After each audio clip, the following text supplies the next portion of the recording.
Mes amis, bonjour, bienvenue dans cette nouvelle vidéo, bienvenue pour une séance PEC, j'ai failli dire dos, mais c'est PEC, une séance de ouf.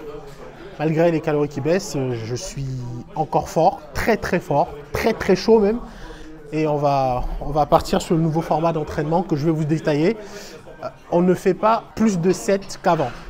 Souvenez-vous, avant, je faisais 2 séries de travail par exercice. C'est la même chose, mais en peu de temps, on va accumuler un maximum de volume. Et pour ça, on a besoin de drop set. C'est ce que j'entendais par entraînement très métabolique la dernière fois quand je vous ai présenté le nouveau format d'entraînement à venir durant la sèche. Et c'est ce qu'on va faire maintenant. Avant, on était sur un travail de construction, donc on mettait lourd et on poussait sur des séries très courtes. On va faire la même chose, mais uniquement sur le premier set. Donc première série, on garde des charges lourdes. Bien sûr, c'est en fonction de la force qu'on a sur le moment. En ce moment, j'ai encore de la force. Ça fait 5 semaines que la sèche a commencé. Malgré les 5 semaines, j'ai encore de l'énergie. Je pousse très lourd. Quasiment les mêmes charges qu'au début, mais puisque j'ai perdu un peu d'eau, l'eau quand même, ça protège les articulations. J'ai préféré réduire les charges pour éviter les blessures. Donc, on reste sur des charges malgré tout assez lourdes. C'est ce que je vais vous montrer. Aujourd'hui, on fait des pecs et pendant les entraînements, je prendrai le temps de vous expliquer les particularités de ce nouveau format. Allez, première série. Maximum de répétitions avec une charge lourde.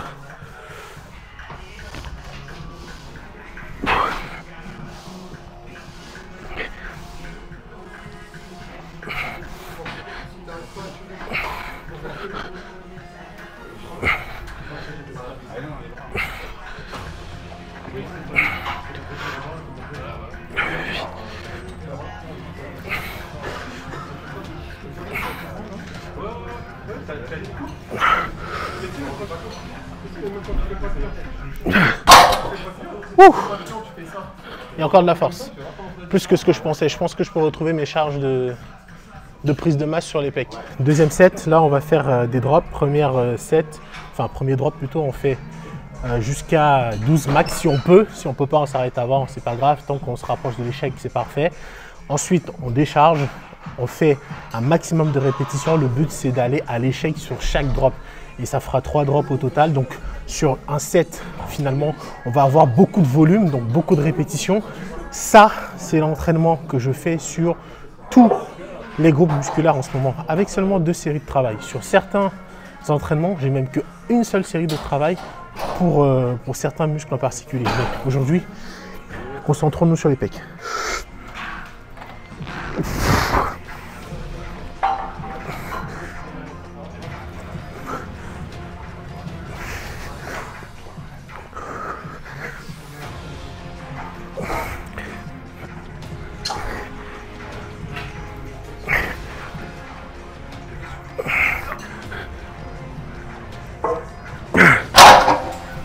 C'est reparti.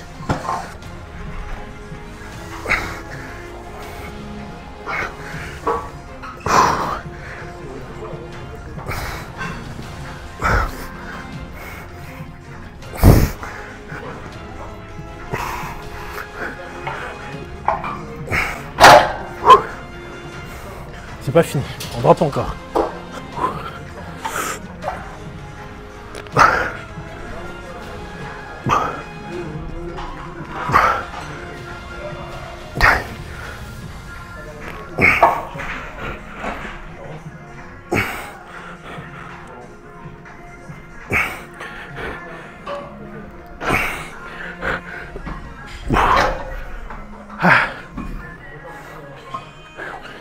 Ah, ça pique, hein.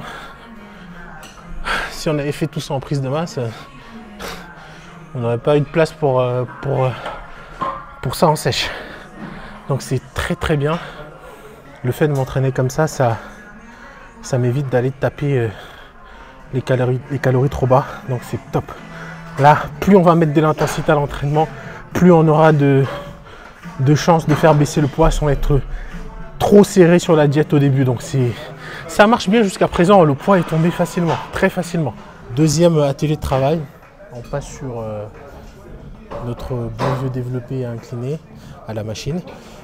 Revenons un peu rapidement sur les drop sets. Est-ce que c'est efficace pour tout le monde? Oui, non. Bon, je pense d'abord que pour un pratiquant avancé, ça peut avoir du sens selon la phase dans laquelle il se trouve. Pour un pratiquant débutant, c'est pas trop ce que je recommanderais.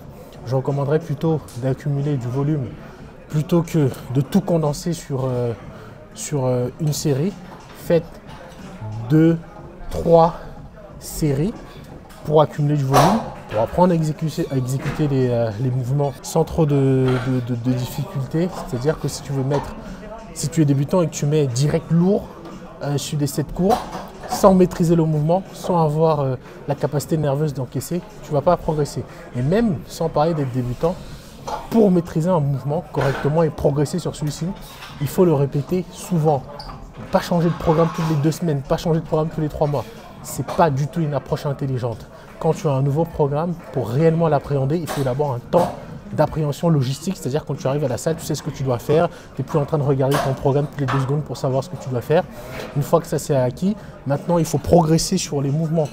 D'abord, il y en a d'autres peut-être que tu vas devoir maîtriser, améliorer la technique, etc. Et ensuite, monter en charge sur ceci.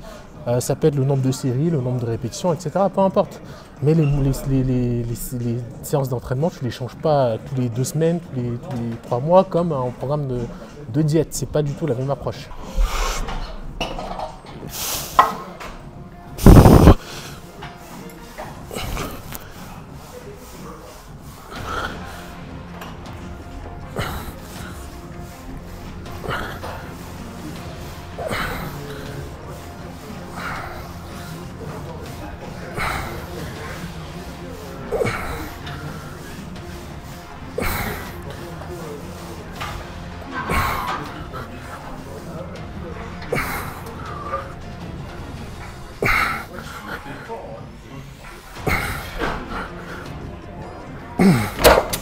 Ouh, super. Ah là, je suis très bien là sur cet entraînement.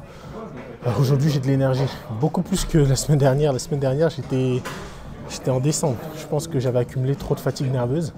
Là, ça va.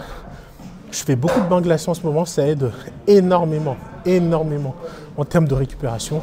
Je me suis acheté une sorte de piscine gonflable que j'ai mis dans ma salle de bain. Et tous les 2 jours, je mets plein de glaçons dedans, de l'eau froide, je me plonge dedans et ça fait du bien. La routine récupération, je vais filmer ça prochainement. Et si vous avez du mal à récupérer, c'est quelque chose que vous pouvez faire de temps en temps. Ça aide également beaucoup à la circulation sanguine, donc c'est très bénéfique. Allez.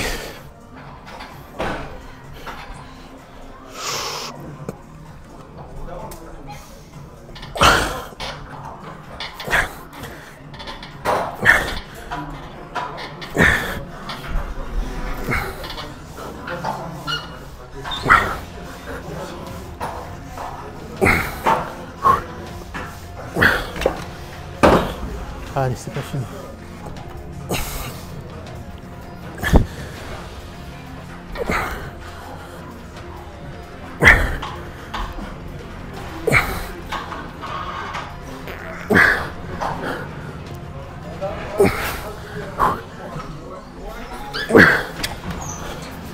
C'est pas encore fini.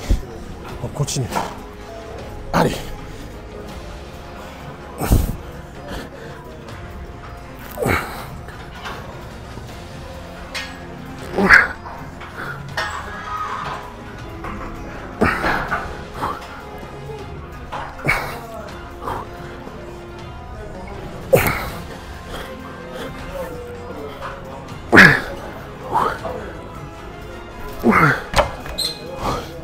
J'ai mis toute mon âme dans la dernière rep. 3e exo, on va faire de l'écarté poulie haute. Vous devez choisir les mouvements en fonction de ce qui vous correspond. Je ne le dirai jamais assez, ça n'existe pas un mouvement parfaitement universel. C'est-à-dire qu'un mouvement peut être parfait pour moi, mais ça ne l'est pas pour tout le monde. Donc chacun doit trouver ce qui lui correspond. L'entraînement, c'est aussi un moment ludique. Il faut choisir les mouvements qu'on apprécie faire. Et ça, c'est le nerf de la guerre aussi, parce qu'il y a des mouvements qu'on n'apprécie pas faire, mais qu'on doit faire. Mais ça, c'est un autre sujet.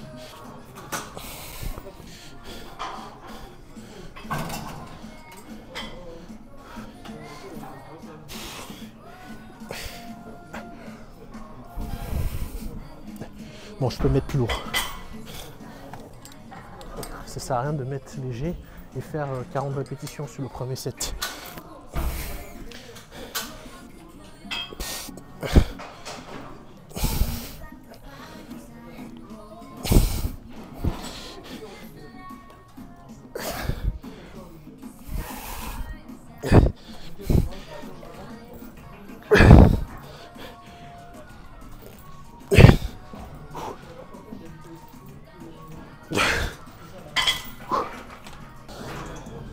Allez, deuxième série.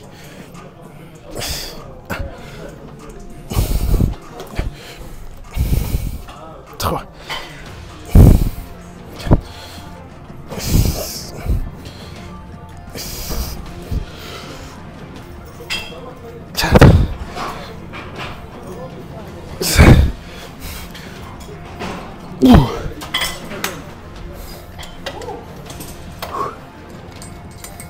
Allez.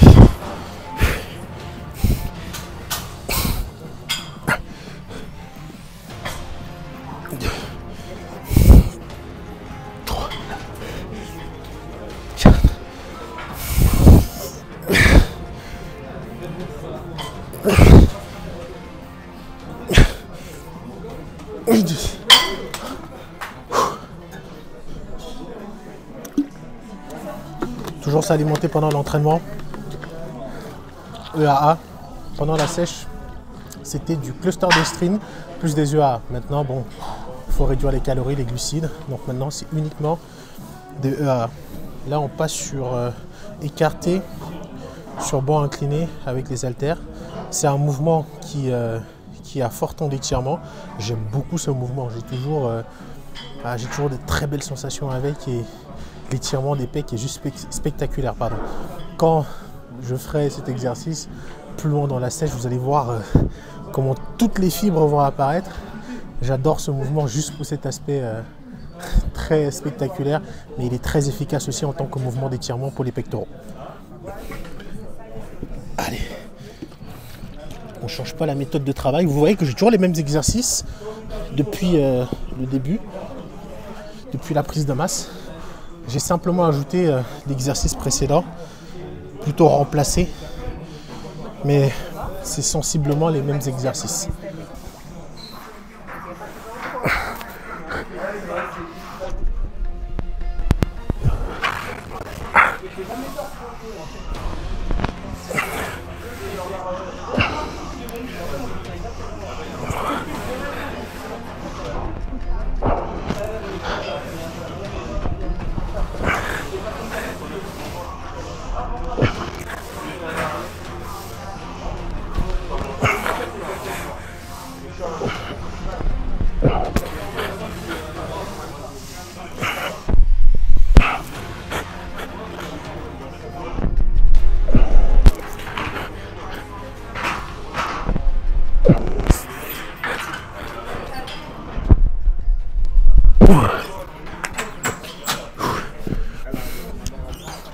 Ah, l'étirement est top. Je ne sais pas si on voit à travers le t-shirt. On aperçoit déjà les fibres. Donc la sèche se porte très très bien. Ça va faire mal, très très mal. Les 5 premières semaines de la préparation sont passées trop vite. Je les ai même pas vues passer. Mais j'ai envie d'en découdre. Je suis très prêt, très focus. Ça se passe super bien, vraiment. Concentré sur chaque aspect. Et là, la condition, ceux qui suivent sur Instagram, vous voyez, je fais à peu près des updates toutes les 3 semaines. J'en ai pas fait récemment, mais on fera un prochain update dans les jours, semaines à venir. Parce que vraiment, la condition a encore bougé. Et ce qui est très intéressant, après, il y a encore de la marge, c'est que mon poids baisse, mais la densité, la maturité musculaire que je développe pendant toute cette phase de prise de masse, elle ne bouge pas pour le moment. Mais je vais quand même perdre un peu de masse musculaire pour rentrer vraiment dans le style légèrement en V du classique. Parce que pour le moment, le physique n'est pas du tout abouti. Hein, il faut juger le produit final. Donc j'ai encore beaucoup de semaines devant moi et je suis déjà parfaitement en avance. Mais là, la condition, je sais qu'elle sera là cette année. Je sais que le volume sera là. J'ai une vision extrêmement claire du physique que je vais avoir sur scène. Et je suis convaincu, très convaincu, que ça va être spectaculaire. Je le sais, j'ai aucun doute là-dessus.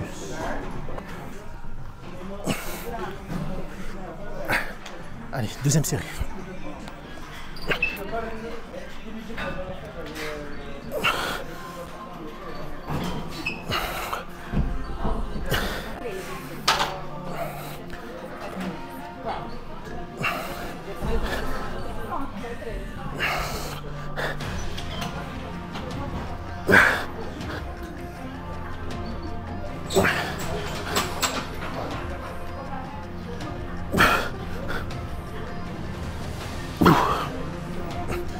Allez, c'est pas fini.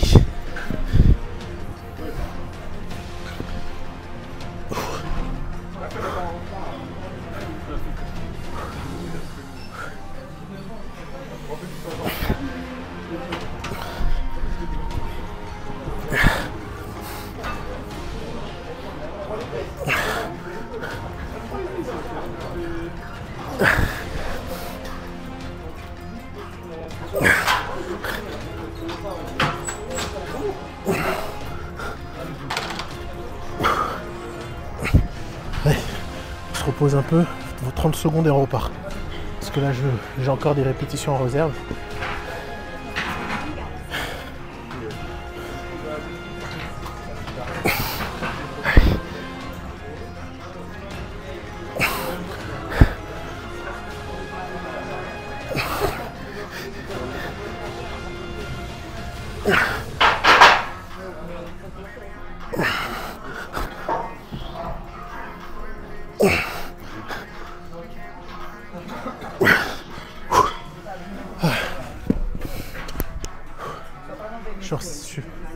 Sur chaque entraînement, j'essaye de progresser vraiment tous les jours.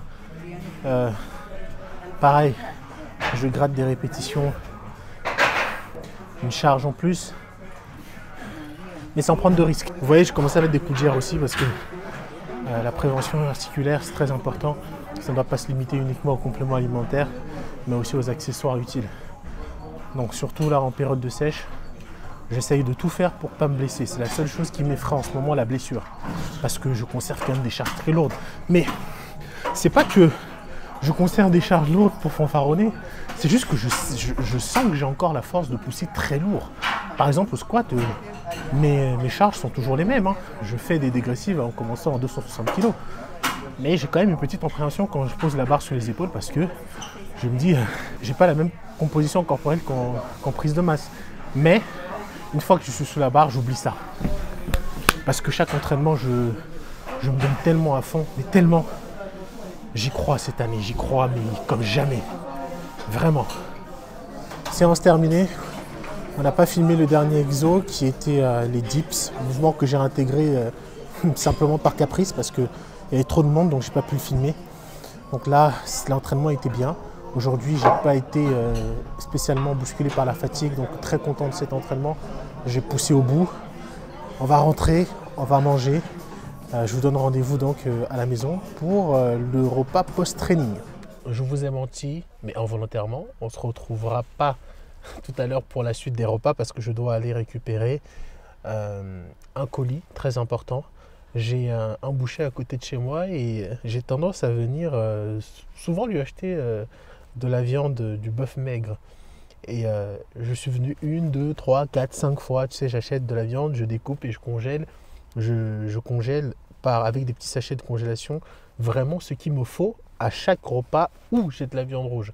C'est 250 grammes de bœuf maigre. Et j'allais acheter 2, 3 kilos de temps en temps.